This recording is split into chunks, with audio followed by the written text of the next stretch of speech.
Are our relationships to other humans in this planet better served through sharing and cooperating rather than competing and conquering?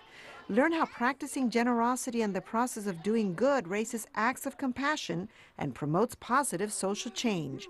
Next on Living Smart.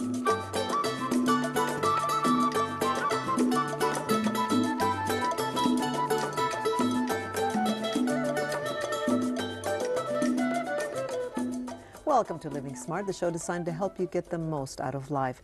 During the arrival of Hurricane Katrina evacuees in Houston, Anna Babin became the president and CEO of the United Way of Greater Houston. With her wealth of social service experience and business savvy, Babin plays a major role in making Houston one of the most generous cities in the country.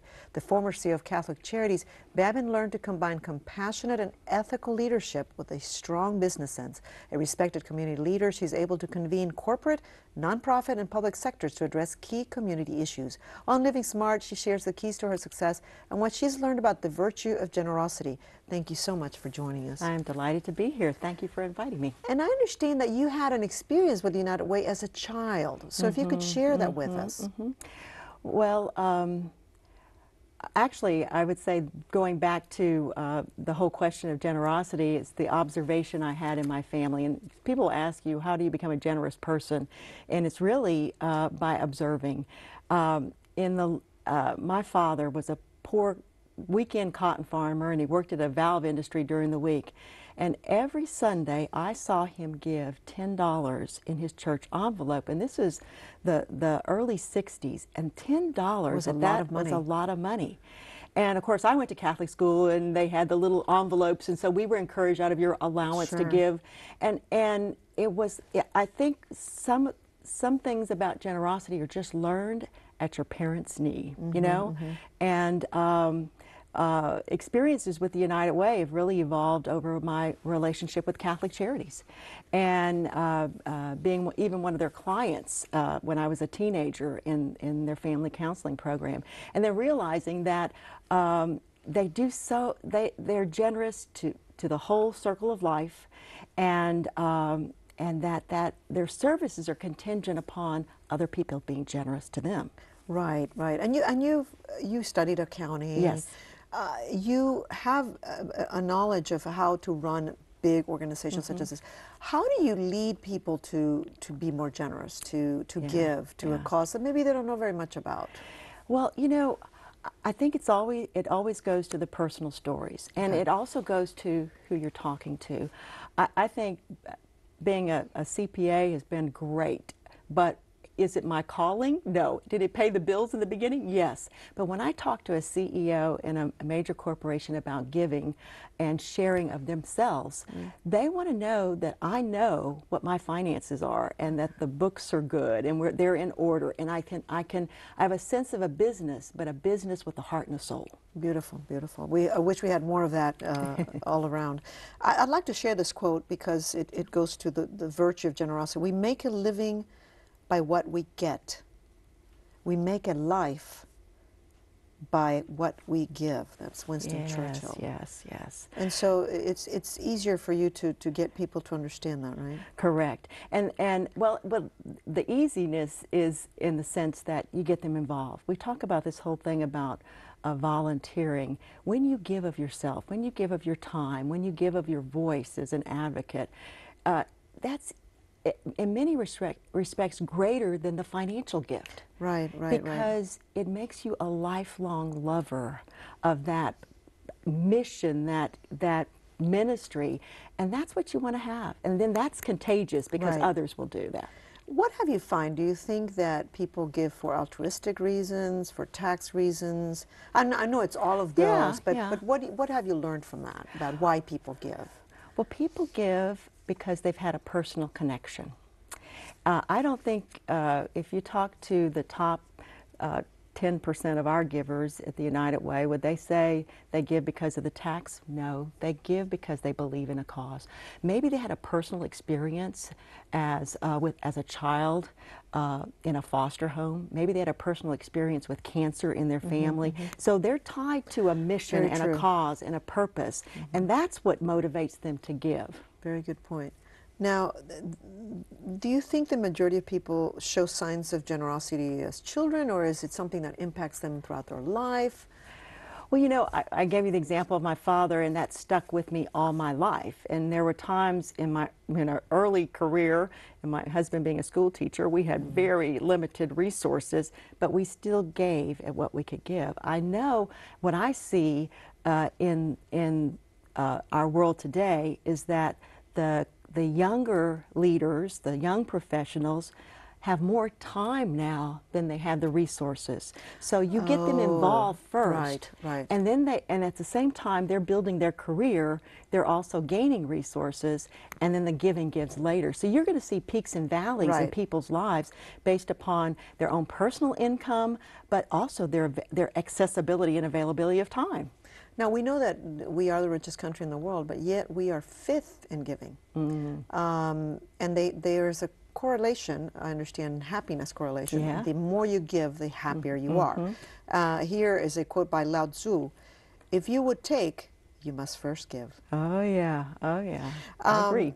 I understand that apparently people who are more religious are more given. Do you have any giving? Do you have any idea Well, why you know, that is? in the whole pie of philanthropy, 80% is directed to religion. Oh, interesting. And, yeah. And so the churches and faith communities get the largest portion of, if you look at somebody taking $1 in their family income, the largest portion will go to their connection with their faith. That's very interesting. Yeah.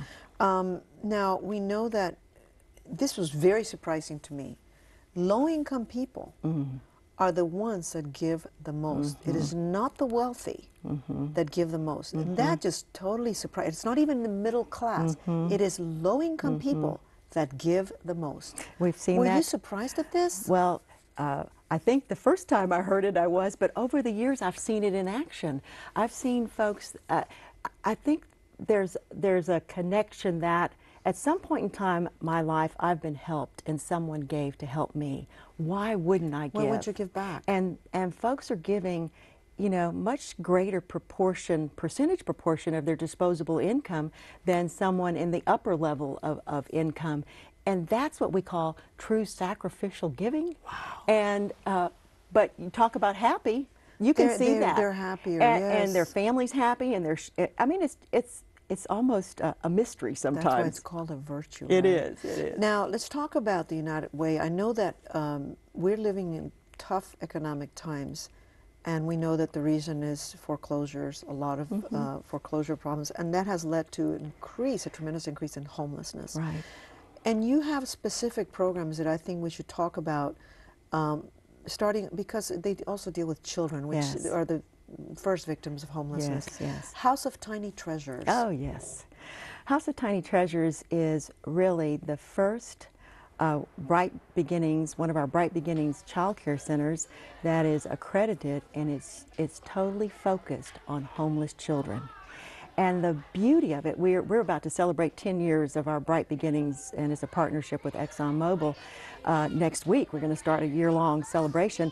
The children that enter kindergarten are tested, and they excel in 12 out of the 16 standards, greater than other children that have not had the benefit of House of Tiny Treasures and the curriculum and the marvelous teachers, etc. And why do you think that is? Is it they're getting one-on-one care? Well, I will tell you what we learned is that we are in United Way's investing in the curriculum, but we're also investing in the teachers. Turnover rate was so Very high, yeah. because no one thought of it as a profession, and we're saying these teachers are with our children at their most prime time when their brain is developing at a rapid pace. You want a quality teacher, and you want to increase their wages so they have a living wage. Right. You want to give them the opportunity to have education, so we're helping them get certificates, to get associate's degree. Some have got master's degree. Awesome. So we're providing stability, a continuity, good curriculum. And it's working. It's working. And how many children are you impacting with House of Tiny Treasures? In that, I don't know in that particular center, but over 1,000 children a year here in Houston. In our The Star of Hope is another Yes. homeless shelter. Tell me more about that, because it's also dealing with children. Well, you know, thank goodness for transitional housing, and you know, sometimes we could say, there but for the grace of God go I. This, a woman can lose her job. She can be one paycheck away, or she loses her job, and she doesn't have the wherewithal to find that next job unless she is settled and stable in housing, and that's what Star of Hope does. And Star of Hope also is not just dealing with the woman, but the child and the children in there, and so it's keeping the family intact. Together, whatever the family shape or size is, it's keeping the family intact. So because children, you know, they don't know the tough time your parents. They just know they want to see their mommy and they want to be loved. Exactly. And there's an environment there that provides that nurturing. That's wonderful. Another program that you're providing for the homeless and for people who are suffering because of the crisis that we're undergoing, economic crisis, is Thrive. Yeah. And I find it very interesting as a business person how effective this is. Well, about 4 years ago, we launched United Way Thrive, and it was about helping hardworking, low-income families achieve what every family wants. And this is in their own efforts. It's like the American dream. Every family wants a good job and a good wage. They want financial security.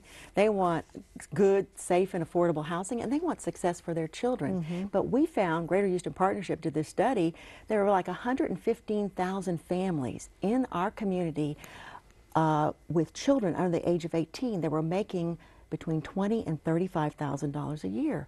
You can't live on that. No. And these families were working 2 and 3 jobs.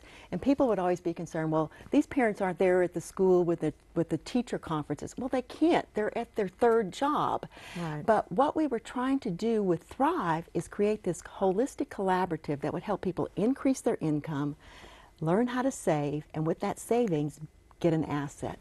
And in the beginning, we started out in touching 28,000 families.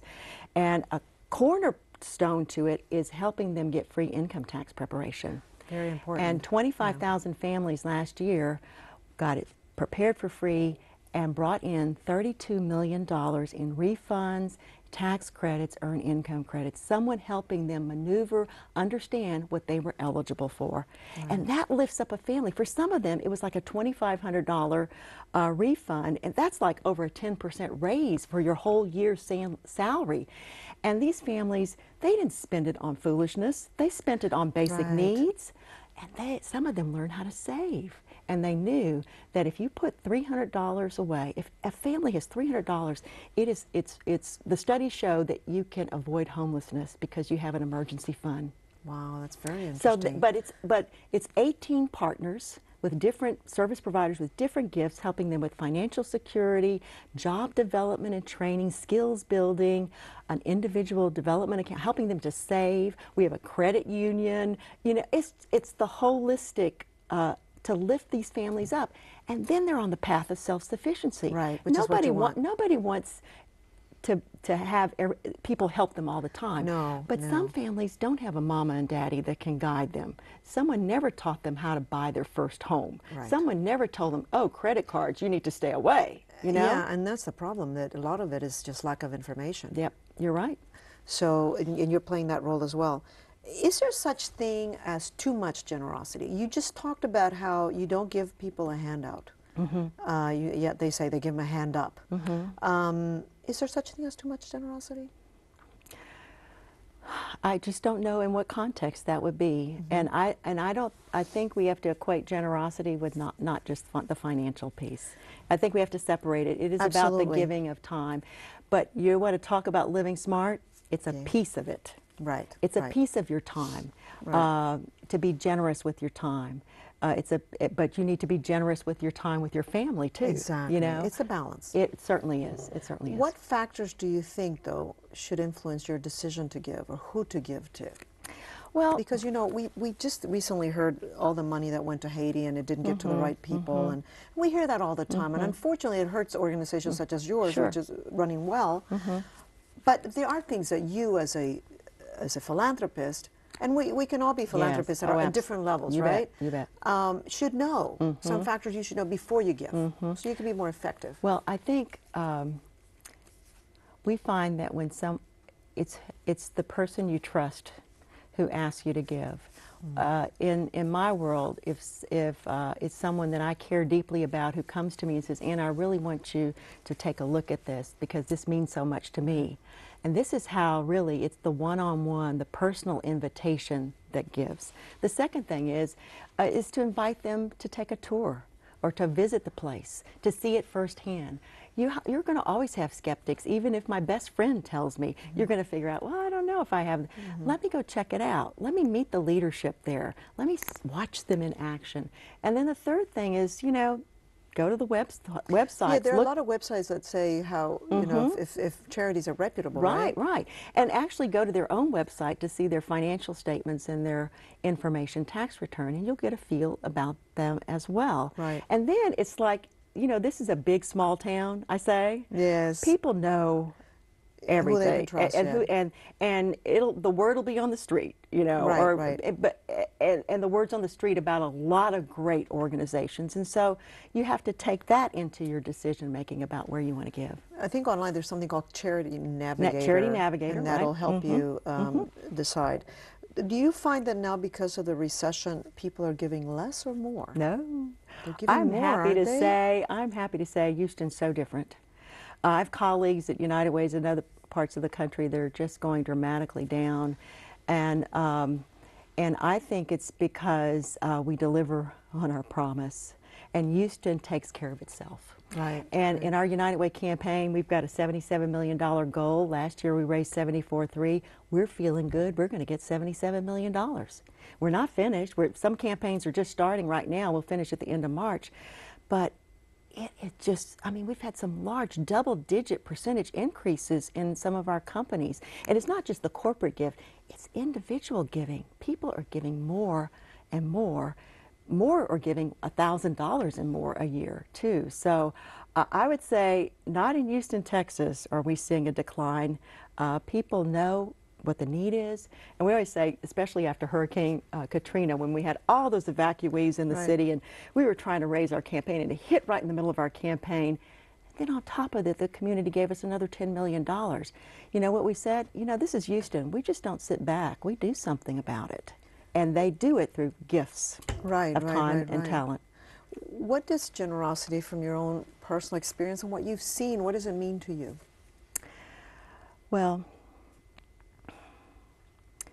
I have had, I would say generosity has been more in the form of someone mentoring me, someone giving me of their time and helping me become a better person, a better mother, a better spouse, and a better worker and co-worker. And it's not been because somebody, you know, paid a bill for me or lifted me up that way. It has been someone was generous enough to give me themselves, undivided attention. The other thing of generosity is someone giving me the time to get away. My husband's wonderful about saying, you know, go away. I'll take 2 or 3 days in a silent retreat. My board says, go away. Take some time thinking and planning and dreaming. That's generous. It is generosity, because people, we don't have enough time to think and plan and pray.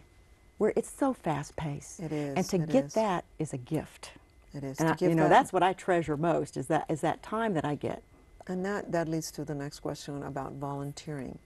They say people volunteer and are also, people who volunteer tend to be happier. They volunteer because it's something beyond you. It's outside of yourself. Tell me about that. Well, we've seen volunteers in a variety of ways. Some just like to sit on a committee. Some like to get their hands dirty. Some like to use their brains. And the experience is positive for each one. It's kind of what fits your personality. I was talking to some young leaders, you know, individuals that are under 40 years old, and saying, Anna, I don't want you to use my body. I don't want sweat equity. I want you to use my brain. And I said, okay, well, why don't you train to be a volunteer income tax preparer? Great. You know?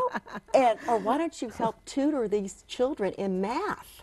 I mean, and then they get excited because they feel they have something they can share of worth and value. So it's kind of, it really is, it fits, what is the profile of the person who wants to volunteer? Yeah. Some want a everyday experience, some want a once-a-year experience or once-a-month experience, you know? Why do you think, though, most people volunteer? Why do they volunteer? What have you found in your Well, experience? I think because someone helped them in their life. And that I think there's a greater understanding of the common good, a greater understanding that you belong to a community and we're not isolationist, we're not individualist, we are community. And if you don't help out your community, who's going to? And so I get this. That's the unique thing about Houston. They understand community. As diverse as it is, it's one in a lot of ways. Why do you think that is? Well, Houston's always been known for that. And when Katrina happened, with the whole, not only the national news, but international news were covering us because we took care of people coming from another state. Why are we like that in Houston? Do you have any idea? I have really no idea, except to say I'm excited that we are. And a lot of colleagues, United Way colleagues, have traveled and relocated to different cities. I never wanted to move from Houston. I never wanted to take a job at another United Way or another Catholic Charities because no place, this is It's no like place like Houston. home. No place, yeah, there's no place like home. Now, I know you're very busy. You're married, you have children, you have a husband, and you are running a huge organization. You said $70 million, right? 77, we're going to raise. 77, you're going to raise. How do you balance your life? Well, I may have alluded to it earlier. You know, a lot has to do with my spirituality. I wake up in the morning and I go into my little room and do some reading and praying, and I get myself centered. Then I hurry up and get dressed, and I think about what makes me happy is my job and my colleagues. I have someone who loves me and supports me. How to have a balance is to make sure I don't spend too much at the job to the detriment of the person I love the most, my husband, and then those children and grandchildren. And so some people say there's really no such thing as a balance in your life because you know yourself. Some weeks it's going to be all work. Yes. There's no such. But when you step back and look at it all, what brings you the most joy? And joy, you have to choose. And that's kind of my mantra, choose joy and see the joy. That's beautiful. Choose because joy. It's an intention you have to make. It's an intention. And that kind of leads to another question about volunteering. A lot of people who are depressed or unemployed, they're often told, volunteer, get out of yourself and your situation. And also when you volunteer, it opens you up to other people you never met before. Right. It's a good network opportunity too. So it's almost therapeutic to go because you're not thinking about yourself, you're thinking about the other.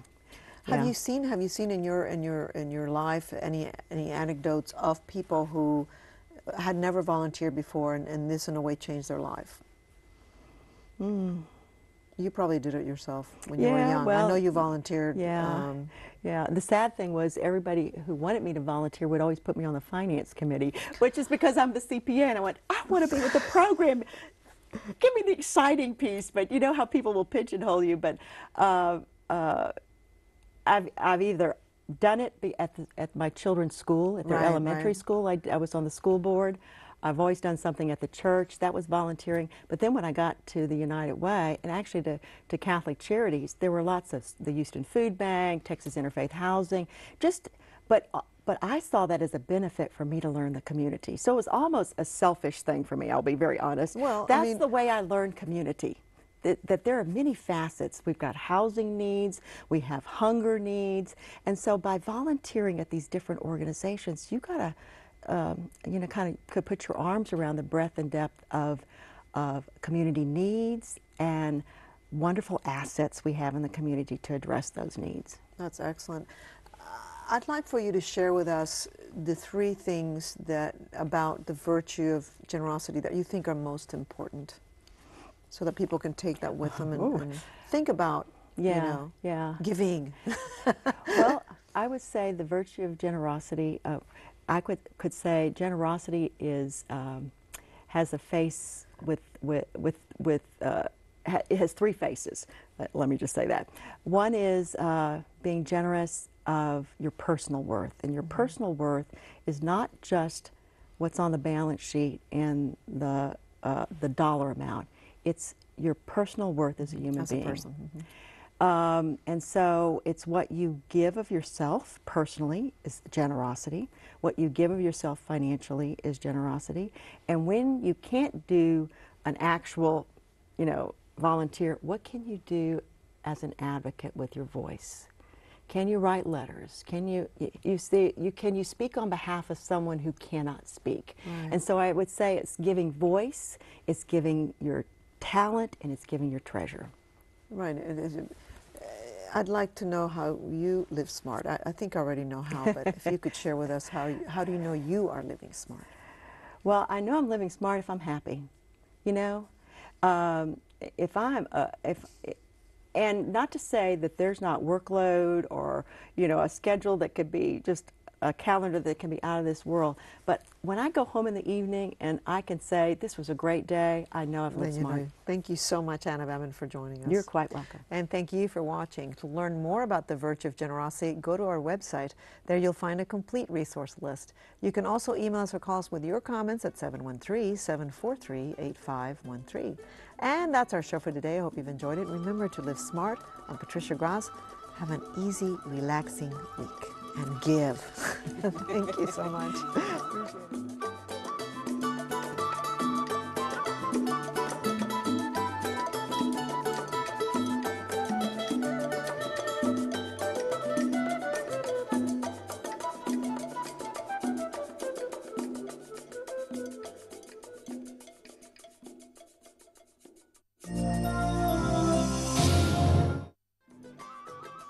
For a transcript of this program, send $6.95 to the address on your screen.